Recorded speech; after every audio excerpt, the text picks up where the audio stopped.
गोर लगै छी अपने सबके मिथिला संस्कार पर स्वागत करै छी। एकटा छठ पूजा के गीत दै छी से सुनू। चारू चौखंड केरा पोखरी,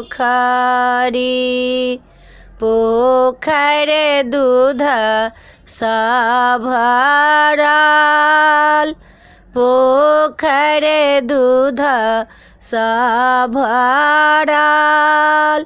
ताही पोखरि नहाय गेला फलना बाबू, सूर्य देवया शीसा देल, सूर्य देवया शीसा देल।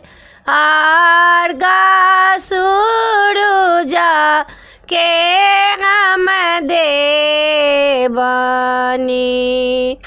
आदित्य देवया शीसा देल, आदित्य देवया शीसा देल।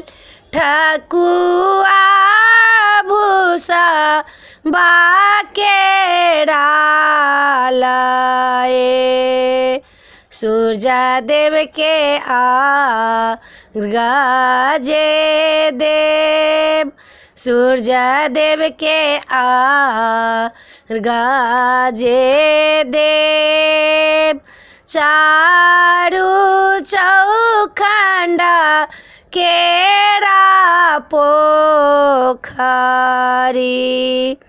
पोखर दूध सा भरल, पोखर दूध सा भरल। ताही पोखरि नहाय गेला फलना बाबू, सूर्य देवया शीसा देल, सूर्य देवया शीसा देल।